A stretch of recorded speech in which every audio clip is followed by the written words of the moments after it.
वाणी एक तरह से धनुष से छोड़े हुए तीर के समान व्यक्ति के मुंह से बाहर निकलती है और मन के भावों के अनुसार सामने वाले व्यक्ति पर अपना असर डालती है। मुंह से जो एक बार शब्द निकलते हैं वे वापस नहीं लिए जा सकते। इसलिए बुजुर्गों का कहना है कि मूर्ख वे हैं जो पहले बोलते हैं बाद में सोचते हैं, और बुद्धिमान वे हैं जो पहले सोचते हैं और बाद में बोलते हैं। इस संदर्भ में एक प्रसंग है, तो चलिए चलते हैं इस कहानी की ओर। एक सन्यासी थे, उन्हें दिखाई न देता था। सन्यासी बड़े अनुभवी और तेजस्वी थे। वे एक दिन कहीं जा रहे थे।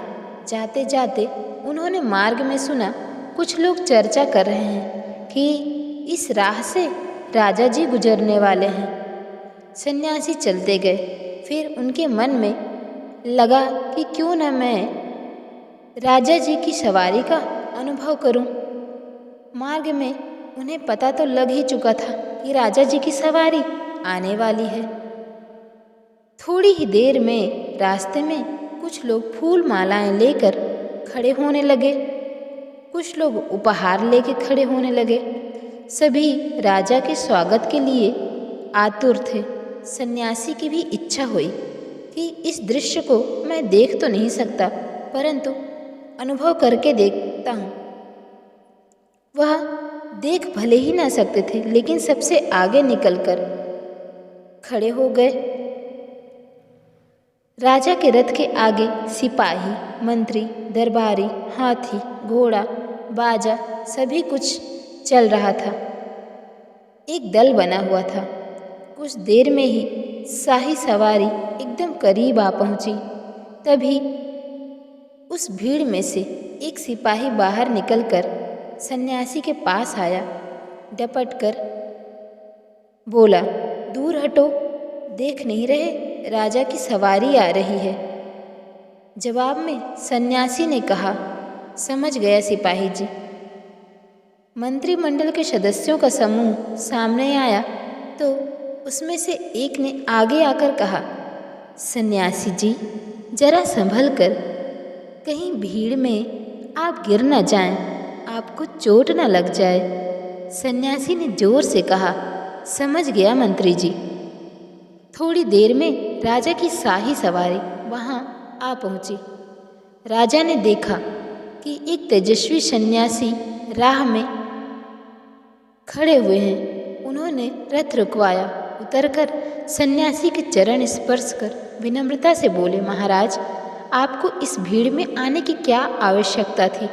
आदेश तो दिया होता, मैं ही आपके दर्शन के लिए चला आता, आपको ये कष्ट न करना पड़ता। सन्यासी ने इस बार भी जोर से बोला, समझ गया राजन। राजा यह सुनकर चौंक गया। राजा सोचे, ये सन्यासी देख तो नहीं सकते, परंतु यह कैसे समझ गए कि मैं राजा हूँ। उनके मन में उथल पुथल चलने लग गई। आखिर राजा ने सन्यासी से पूछ ही लिया, आपने मुझे कैसे पहचाना महाराज? सन्यासी ने कहा, राजन हर व्यक्ति के आवाज में उसके व्यक्तित्व व गरिमा की झलक भी होती है।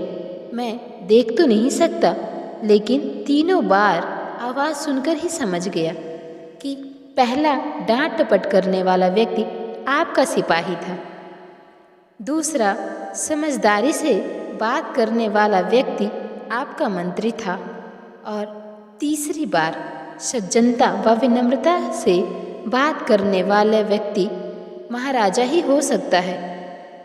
वाणी का प्रभाव बहुत गहरा होता है, अपना गहरा असर छोड़ता है।